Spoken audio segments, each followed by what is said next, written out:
نحمده ونصلي على رسوله الكريم اما بعد اعوذ باللہ من الشیطان الرجیم بسم اللہ الرحمن الرحیم ولا تقتلوا اولادکم خشیۃ املاق نحن نرزقهم وإياكم ان قتلهم كان خطئا کبیرا۔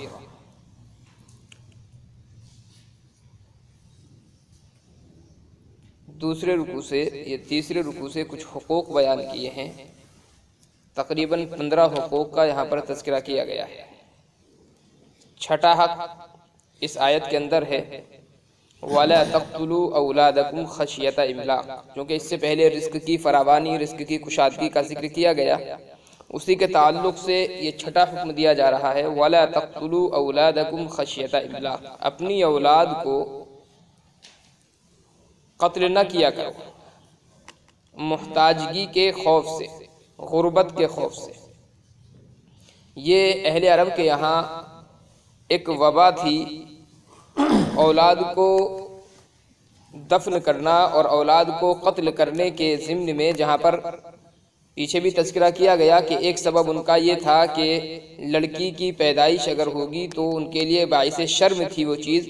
وہیں پر ایک سبب یہ بھی تھا کہ وہ لوگ یہ سمجھتے تھے کہ اگر اولاد ہو گئی اور پھر بڑی ہوگی تو اس کی پرورش کرنے کے لیے خرچہ اٹھانا پڑے گا، اور پرورش میں جو خرچ آئے گا اس کا جو ذمہ ہوگا وہ ہمارے لیے باعث تکلیف ہوگا، اور اس کے لیے محنت اور مشقت ہمیں کرنا پڑے گی۔ تو خرچ سے ڈر کر اور غربت کے خوف سے وہ لوگ اپنی اولادوں کو قتل کر دیا کرتے تھے۔ اسی کے لیے یہ حکم دیا گیا کہ اپنی اولاد کو مفلسی کے خوف سے، غربت کے خوف سے قتل نہ کیا گیا۔ قتل کے اندر یہ چیز بھی شامل ہے کہ آدمی کی اولاد باضابطہ پیدا ہو جائے اور پیدا ہونے کے بعد آدمی اس کو قتل کرے، تو ظاہر ہے اور ہر آدمی اس کو جانتا ہے کہ قتل ہے اور گناہ کبیرہ ہے۔ ایک چیز یہ ہے کہ ابھی اولاد پیدا نہ ہوئی، پیٹ کے اندر موجود ہے، اور اس ڈر کی وجہ سے کہ اولاد پیدا ہو گئی تو اس کا انتظام ہمیں خرچ کا کرنا پڑے گا، پیٹ کے اندر ہی ایسے اسباب اختیار کیے جائیں کہ حمل ضائع ہو جائے، یہ بھی قتل اولاد کے اندر شامل ہے۔ کوئی آدمی اپنی بیوی کا حمل اس لیے ضائع کر دیتا ہے کہ اگر اولاد پیدا ہو گئی تو اس کے اخراجات برداشت کرنا پڑیں گے، تو جس طریقے سے اولاد کو قتل کرنا گناہ کبیرہ ہے، پیٹ کے اندر موجود حمل کو ضائع کرا دینا بھی گناہ کبیرہ ہے۔ ہاں کوئی اگر ڈاکٹری لائن سے کوئی ایسی پریشانی ہے، کسی ڈاکٹر نے پریشانی بتا دی تو اس کے لیے بہرحال اجازت دی گئی ہے، لیکن بغیر کسی وجہ کے حمل کا ضائع کرا دینا یہ بھی قتل اولاد کے اندر شامل ہے۔ ایسے ہی کچھ حضرات وہ ہوتے ہیں کہ صرف اس خوف سے کہ زیادہ اولاد ہو جائیں گی تو ان کا خرچ برداشت کرنا پڑے گا، ان کے لیے انتظام کرنا پڑے گا، اولاد نہ ہونے کے لیے بہت سارے اسباب اختیار کرتے ہیں۔ آج کل کے زمانے میں یہ ڈھکی چھپی چیزیں نہیں ہیں، شریعت کی روح سے اس طرح کا عمل کرنا جس سے اولاد کی پیدائش پر روک تھام لگ جائے، یہ چیزیں بھی بہرحال گناہ کبیرہ اور قتل اولاد کے ضمن میں اگرچہ نہیں آتی ہے، لیکن بہرحال شریعت کی نظر میں یہ بھی گناہ کا باعث ہے۔ عام طور پر چونکہ قتل اولاد میں آدمی کی جو ذہنیت ہوتی وہ یہ ہوتی ہے کہ اس کے اخراجات ہمیں برداشت کرنے پڑیں گے، اس لیے اللہ تبارک و تعالیٰ نے اس کی صراحت فرمائی نحن نرزقهم وإياكم،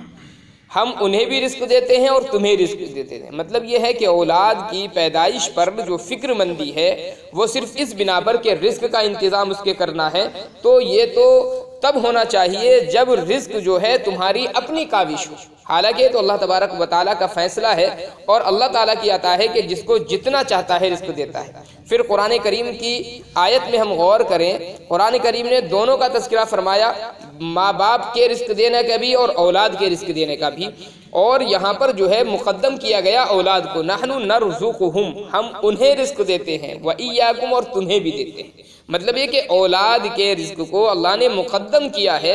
یہ اشارہ ہے اس بات کی طرف کہ آدمی جن لوگوں کی کفالت کرتا ہے اور جن کے اخراجات آدمی اٹھاتا ہے، بسا اوقات ان کی وجہ سے اس آدمی کو خود رزق دیا جاتا ہے۔ چنانچہ حدیث شریف کے اندر اس کی صراحت بھی ہے، آقا صلی اللہ علیہ وسلم نے فرمایا ہے ترزقون بضعفائکم، کہ تمہیں جو رزق دیا جاتا ہے تمہارے کمزور لوگوں کی وجہ سے دیا جاتا ہے، یعنی جن لوگوں کی تم کفالت کرتے ہو، خرچہ برداشت کرتے ہو، اللہ تبارک و تعالیٰ ان کی وجہ سے تمہیں رزق پہنچاتا ہے۔ ان قتلہم کان خطئا کبیرا، یقیناً اولاد کا قتل کر دینا گناہ کبیرہ ہے۔ وَلَا تَقْرَبُوا الزِّنَا إِنَّهُ كَانَ فَاحِشَةً وَسَاءَ سَبِيلًا، یہ 7واں حکم دیا گیا کہ زنا کے قریب بھی نہ جاؤ، یعنی زنا مت کرو۔ قریب کا مطلب یہ ہوتا ہے کہ زنا کے جو اسباب ہیں جن کی وجہ سے زنا کرنا آسان ہوتا ہے ان چیزوں کو بھی اختیار مت کرو۔ جیسے کہ پیچھے ایک حکم آیا تھا کہ عورتوں کے ساتھ تنہائی میں ملاقات کرنا زنا کا ایک سبب ہے، تو جس طریقے سے زنا حرام ہے، دواعی زنا جو ہے یعنی ایسی چیزیں جو زنا پر آدمی کو ابھار سکتی ہوں وہ چیزیں بھی حرام ہیں۔ تنہائی میں ایسی ویڈیوز آدمی دیکھ رہا ہے کہ جس کی وجہ سے زنا کی طبیعت مائل ہو رہی ہے، ظاہر ہے ایسی چیزوں کا دیکھنا بھی حرام ہے۔ غیر محرم پر نظر ڈالنا، غیر محرم کو دیکھنا حرام کیوں کیا گیا؟ اس لیے کہ اس سے زنا کے جو راستے ہیں وہ کھلتے ہیں۔ تو زنا کے قریب نہ جاؤ، مطلب یہ شدت اختیار کی گئی ہے حکم کے اندر۔ انہو کان فاحشہ وساء سبیلا، زنا کے 2 نقصان یہاں پر قرآن کریم نے ذکر کیے ہیں۔ پہلی چیز انہو کان فاحشہ، زنا جو ہے وہ بے حیائی، اور یہ اتنا بڑا نقصان ہے زنا کا کہ جس کا ہم اور آپ تصور نہیں کر سکتے۔ احادیث مبارکہ ہم پڑھ کر کے دیکھیں تو بے حیائی جو ہے نبی علیہ السلام نے تمام برائیوں کی جڑ جس کو قرار دیا ہے وہ بے حیائی ہے۔ جب تک انسان کے دل کے اندر حیا موجود ہوتی ہے، شرم موجود ہوتی ہے، تب تک انسان بہت سارے گناہوں سے بچتا ہے۔ لیکن شرم و حیا جب ختم ہو جاتی ہے پھر انسان کوئی بھی گناہ کرے اس کو کوئی روکنے اور ٹوکنے والا نہیں ہوتا۔ روکنے والی جو اہم چیز ہے وہ ہے آدمی کی شرم و حیا۔ اسی لیے نبی علیہ السلام نے حدیث مبارکہ میں فرمایا اذا فاتک الحیا فافعل ما شئت، جب حیا تم سے ختم ہو جائے گی، حیا رخصت ہو جائے گی، فافعل ما شئت، تو جو چاہے تم کرتے پھرو گے، پھر تمہیں کوئی روکنے اور ٹوکنے والا نہیں ہوگا۔ اور اسی لیے حیا کو باضابطہ ایمان کا ایک حصہ قرار دیا گیا، الحیاء شعبۃ من الایمان، حیا جو ہے ایمان کا ایک حصہ ہے۔ جب تک آدمی کے اندر حیا موجود ہوتی ہے بہت سارے گناہوں سے آدمی بچا رہتا ہے۔ عام طور پر آپ دیکھیں گے آدمی جو زنا کا ارتکاب کرتا ہو، زنا کا عادی ہو، وہ بہت سارے گناہوں کے اندر پھر ملوث ہوتا چلا جاتا ہے۔ وساء سبیلا، دوسرا نقصان کہ برا راستہ ہے، یعنی معال کے اعتبار سے، انجام کے اعتبار سے یہ گناہ کبیرہ بھی ہے۔ وَلَا تَقْتُلُوا النَّفْسَ الَّتِي حَرَّمَ اللَّهُ إِلَّا بِالْحَقِّ، ایک اور حکم دیا جا رہا ہے کہ کسی نفس کو قتل نہ کرو اللہ نے جس کا قتل تمہارے اوپر حرام کر دیا ہو، الا بالحق، سوائے حق کے۔ کسی مسلمان کا یا کسی بھی انسان کا ناحق قتل کر دینا یہ شریعت میں حرام ہے، اور بہت زیادہ شدت کے ساتھ میں احادیث مبارکہ میں اس کی حرمت کو بیان کیا گیا۔ ایک حدیث میں ہے نبی علیہ السلام نے فرمایا کہ اگر آسمان و زمین کی جتنی مخلوق ہے، یعنی آسمانی جو مخلوق ہیں وہ بھی فرشتے، اور زمین کے اندر جو مخلوقات ہیں جیسے انسان ہے اور اس کے علاوہ ہیں، نبی علیہ السلام نے فرمایا کہ جتنی مخلوقات آسمان و زمین کی ہیں اگر تمام مخلوق مل کر کسی ایک مسلمان کو قتل کر دے تو اللہ تبارک و تعالیٰ ایک مسلمان کے قتل کرنے کے نتیجے میں تمام مخلوق کو جہنم کے اندر داخل فرمائے گا۔ ہم اندازہ لگائیں کتنا بڑا گناہ ہے کسی مسلمان کے قتل کے اندر۔ اچھا، یہ صرف یہ نہیں کہ آدمی قتل کر رہا ہے بلکہ کسی بھی اعتبار سے شریک ہے۔ چنانچہ ایک حدیث میں ہے کہ اگر کسی آدمی نے کسی مسلمان کے قتل کے لیے ایک کلمہ بولا، قتل نہیں کیا ہے، صرف ایک کلمہ بولا ہے قاتل سے اس کے متعلق، نبی علیہ السلام نے فرمایا کہ اللہ تبارک و تعالیٰ اس کو بھی کل جہنم کے اندر داخل فرمائے گا۔ تو انسان کا اور خاص طور پر مسلمان کا جو قتل کرنا ہے یہ وہ بہت بڑے گناہ کا باعث ہے۔ وَلَا تَقْتُلُوا النَّفْسَ الَّتِي حَرَّمَ اللَّهُ، اور نہ قتل کرو کسی نفس کو جس کا قتل اللہ نے حرام کر دیا ہو، الا بالحق، سوائے حق کے، یعنی شریعت اسلامیہ جو ہے کچھ چیزوں میں قتل کی اجازت دیتی ہے۔ کسی مسلمان نے کسی کو ناحق قتل کر دیا، اب بدلے کے اندر، قصاص کے اندر اس کو قتل کیا جانا ہے، تو شریعت نے وہاں پر اجازت دی ہے، اس لیے وہاں پر قتل کرنے کی اجازت ہوگی۔ کسی شادی شدہ جوڑے نے زنا کا ارتکاب کر لیا تو شریعت جو ہے وہاں پر اس کو اجازت دیتی ہے کہ وہاں پر اس کو قتل کر دیا جائے، چونکہ شادی شدہ کا زنا کرنا یہ زیادہ گناہ کا باعث ہے، اس لیے اللہ تعالیٰ نے اس کی سزا بھی سخت دی ہے کہ اس کو قتل کر دیا جائے، بلکہ قتل بھی وہاں پر تو سخت ہے کہ اس کو پتھر مار کر کے قتل کیا جائے گا۔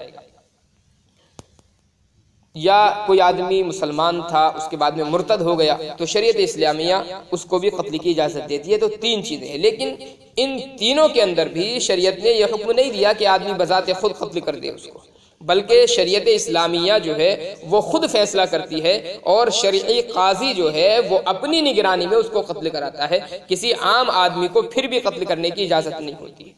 وَلَا تَقْتُلُوا النَّفْسَ الَّتِي حَرَّمَ اللَّهُ إِلَّا بِالْحَقِّ، اور نہ قتل کرو کسی نفس کو جس کو اللہ نے حرام کر دیا ہو سوائے حق کے، وَمَنْ قُتِلَ مَظْلُومًا، اور جو شخص ظلماً قتل کر دیا گیا، فَقَدْ جَعَلْنَا لِوَلِيِّهِ سُلْطَانًا، تو ہم نے اس کے ولی کو سلطان بنا دیا، باحیثیت بنا دیا۔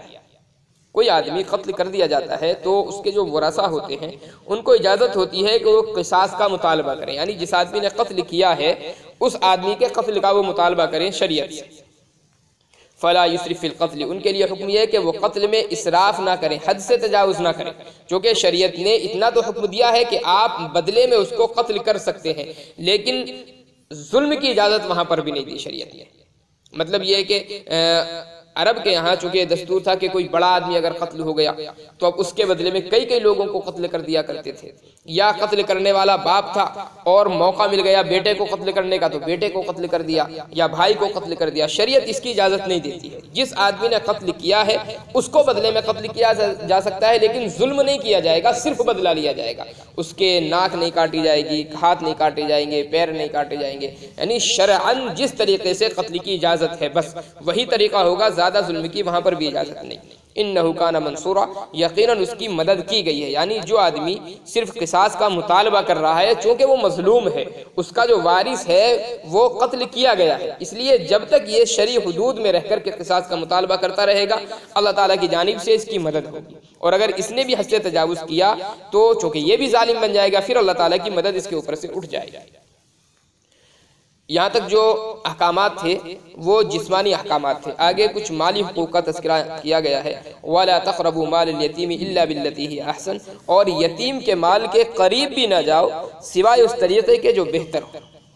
یعنی کوئی آدمی ایسا ہے کہ جس کی تربیت میں، جس کی زیر پرورش کچھ نابالغ یتیم ہے، ظاہر ہے کہ کسی دوسرے کا مال بیجا خرچ کرنا یہ تو ویسے بھی ناجائز ہے، اور خاص طور پر وہ نابالغ یتیم بچہ جس کی کفالت کرنے والا کوئی نہیں ہے، اس کا کچھ مال و دولت ہے جو والدین نے اس کے لیے چھوڑا ہے، اب آپ اس کے اندر اگر تصرف کرتے ہیں اور بیجا خرچ کرتے ہیں تو آپ سے سوال کرنے والا بھی کوئی نہیں ہے۔ اس لیے شریعت نے خاص طور پر یتیم کے مال کا ذکر فرمایا کہ اس کے اندر شرعی حدود کی رعایت کرتے ہوئے، اور جہاں پر واجبی حق ہو اس کے خرچ کرنے کا وہاں پر خرچ کیا جائے گا، مال کو بیجا اس کا مال خرچ نہیں کیا جائے گا۔ حتیٰ یبلغ اشدہ، حتیٰ کہ وہ جوانی کی عمر کو پہنچ جائے، یعنی اس عمر تک جس عمر میں آدمی باشعور ہو جاتا ہے اور وہ اپنے مال کی حفاظت کر سکتا ہو، تب تک آدمی کو یہ حکم ہے کہ تب تک اس کا مال تم اس کو اپنی زیر کفالت رکھ کر کے خرچ کر سکتے ہو۔ وہ بالغ ہو جائے، شریعت نے جس کی کم سے کم مدت جو لکھی ہے وہ 15 سال لکھی ہے، اور زیادہ سے زیادہ جو مدت لکھی ہے وہ 18 سال لکھی ہے۔ یہاں پر اگرچہ بلوغ کا تذکرہ ہے لیکن صرف مطلقاً بالغ ہونا یہاں پر مراد نہیں ہے، بلکہ شریعت نے اس کی حدود متعین کی، کم سے کم 15 سال اور اس کے اوپر 18 سال تک، یعنی یہ دیکھا جائے گا کہ بچے کے اندر شعور بیدار ہوا یا نہیں ہوا۔ جب شعور بیدار ہو جائے گا اس کا مال اس کے سپرد کر دیا جائے گا۔ وَأَوْفُوا بِالْعَهْدِ، اور اپنے عہد کو، وعدے کو پورا کرو۔ عہد مختلف ہوتے ہیں، ایک وہ ہے جو ہم نے اللہ تعالیٰ سے کیا ہے، جیسا کہ عہد الست ہے اللہ تعالیٰ کی عبادت وغیرہ کا، تو اس کو بھی پورا کرنا واجب ہوتا ہے۔ ایک وہ عہد ہے جو آدمی ایک دوسرے سے کرتا ہے، اس کے لیے حکم یہ ہے کہ اگر شرعاً کسی ناجائز چیز کا عہد نہیں کیا گیا تو اس کا پورا کرنا واجب ہوتا ہے، اور اگر کوئی ایسی چیز کا وعدہ کر لیا جس کا پورا کرنا شریعت میں گناہ کا باعث ہے تو اس کو پورا نہیں کیا جائے گا، لیکن سامنے والے سے بتا کر کے اس وعدے کو توڑا جائے گا۔ ان العہد کان مسئولا، یقیناً عہد و پیمان کے متعلق اللہ تعالیٰ کی جانب سے سوال کیا جائے گا۔ وَأَوْفُوا الْكَيْلَ إِذَا كِلْتُمْ وَزِنُوا بِالْقِسْطَاسِ الْمُسْتَقِيمِ، اور ناپ کر دینے والی چیزوں میں جب تم ناپو تو پورا ناپو۔ وَزِنُوا بِالْقِسْطَاسِ الْمُسْتَقِيمِ، اور وزن کرنے والی چیزوں میں سیدھے ترازو سے تولو۔ مطلب یہ کہ کوئی چیز آپ کو دینی ہے، چاہے ناپ کر دینے والی ہو یا تول کر دینے والی ہو، تو پورا دینا چاہیے، کم نہیں کرنا چاہیے۔ ذَلِكَ خَيْرٌ، یہ تمہارے لیے بہتر ہے اخروی اعتبار سے کہ اللہ تبارک و تعالیٰ کی جانب سے ثواب کا باعث ہوگا۔ وَأَحْسَنُ تَأْوِيلًا، اور انجام کے اعتبار سے بھی بہتر ہے، یعنی دنیا کے اعتبار سے، چونکہ عام طور پر مارکیٹ کے اندر اور تجارت کے اندر وہی آدمی کامیاب ہوتا ہے جس کی نیک نامی مشہور ہو، جو ایمانداری کے اندر مشہور ہو۔ تم پورا تول کر کے دو گے تو ظاہر ہے ایمانداری میں مشہور ہو جاؤ گے، نیک نامی تمہاری ہوگی، اور اس کی وجہ سے تجارت جو ہے تمہاری فروغ کا باعث ہوگی۔ اگر ناپ تول میں کمی کرو گے، چند روپے تم بچا سکتے ہو لیکن وہ بدنامی کا سبب ہوگا جس کی وجہ سے تجارت تمہاری کامیاب نہیں ہو پائی۔ ذالک خیر، یہ تمہارے لیے بہتر ہے اخروی اعتبار سے بھی، واحسن تعویلا، اور بہتر ہے انجام کے اعتبار سے۔ وَلَا تَقْفُ مَا لَيْسَ لَكَ بِهِ عِلْمٌ، اس چیز کے پیچھے نہ پڑو جس کا تمہیں علم نہ ہو، جس چیز کے بارے میں مکمل تحقیق نہ ہو اس پر یقین کر لینا، اعتماد کر لینا، یہ بھی گناہ کا باعث ہوتا ہے۔ کسی کے متعلق کوئی بھی بات سنی اور اس پر یقین کر لیا، تحقیق ہمیں کچھ نہیں ہے، تو کسی ایسی چیز کے متعلق جس کے متعلق ہمیں قطعی طور پر یقین نہیں ہے، حتمی طور پر اس کا علم نہیں ہے، تو اس کے پیچھے نہیں پڑنا چاہیے، یعنی عمل اس پر نہیں کرنا چاہیے۔ ان السمع والبصر والفؤاد كل اولئک کان عنہ مسئولا، یقیناً کانوں سے، آنکھوں سے اور دل سے ان تمام چیزوں کے متعلق سوال کیا جائے گا۔ مطلب یہ کہ کسی نے کوئی بات آپ کے سامنے کہی ہے، وہ اگر کوئی بات ایسی ہے جو آپ تک پہنچی اور وہ صرف کانوں سے سننے کے متعلق ہے، آپ نے اس پر یقین کر لیا حالانکہ تحقیق آپ کے پاس نہیں تھی، یا دیکھنے کے تعلق سے کوئی بات تھی، آپ نے دیکھا اور یقین کر لیا، تحقیق آپ کے پاس میں نہیں۔ کبھی کبھی آنکھیں بھی دھوکہ کھاتی ہیں، آنکھوں کا دیکھا ہوا جو ہوتا ہے وہ جھوٹ ہوتا ہے، آدمی سمجھ نہیں پاتا۔ والفؤاد، اور دل سے بھی سوال کیا جائے گا، یعنی اگر اس کا تعلق عقیدے سے ہے اور آدمی نے یقین کر لیا بس بغیر تحقیق کے، اب ظاہر ہے یہ تمام کی تمام چیزیں جو کہ گناہ کا باعث ہوں گی، اس لیے آنکھوں سے سوال کیا جائے گا کہ تو نے جو سنا تھا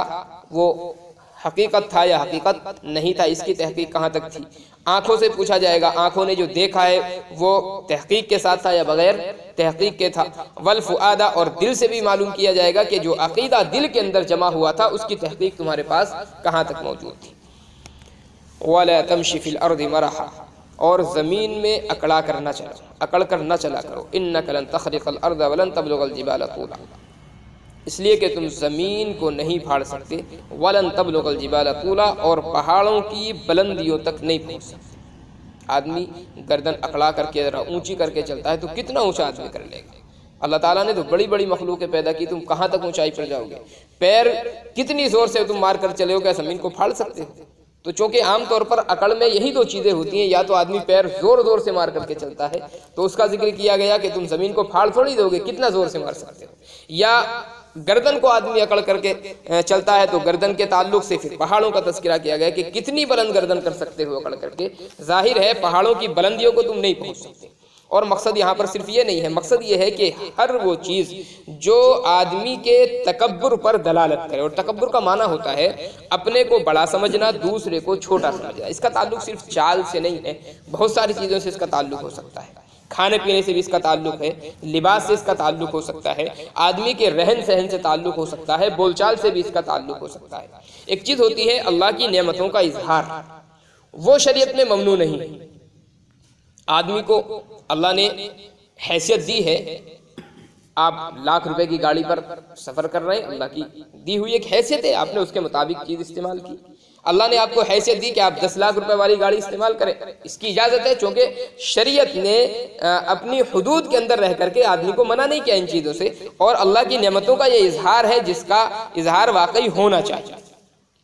ایک صحابی تھے، اللہ کے رسول کی خدمت میں آئے، پیچھے بھی میں نے ایک حدیث بتائی تھی، پھٹے ہوئے کپڑے تھے، اللہ کے رسول نے ان سے معلوم کیا گھر کے حالات کے تعلق سے، انہوں نے اظہار کیا، اللہ کے رسول بڑے اچھے حالات ہیں۔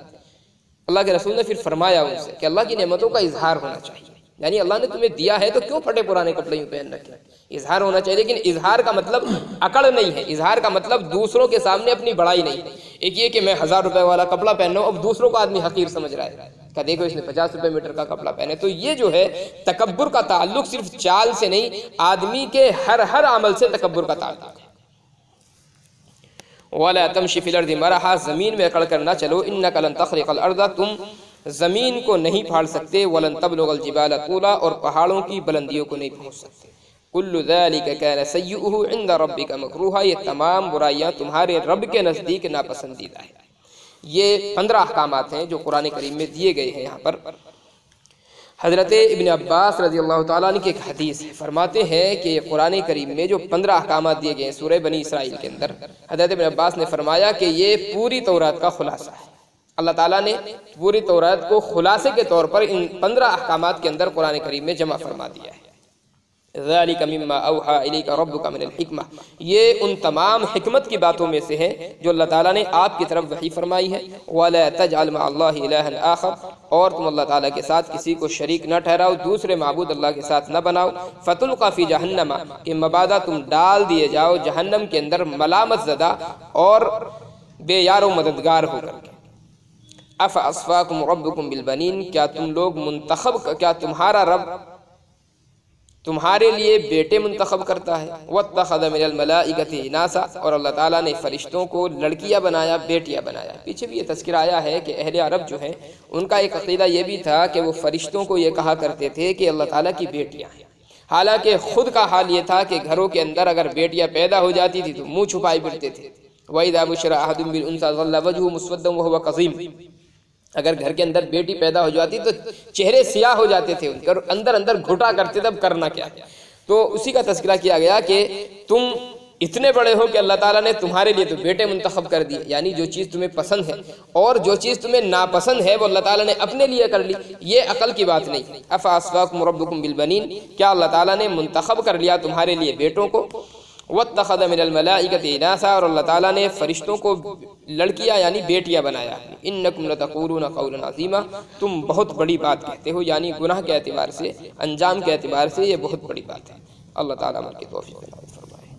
سبحان اللہ وبحمدہ، سبحانک اللہم وبحمدک، ونشہد ان لا الہ الا انت، نستغفرک ونتوب الیک۔ سبحان ربک رب العزۃ عما یصفون، وسلام علی المرسلین، والحمد للہ رب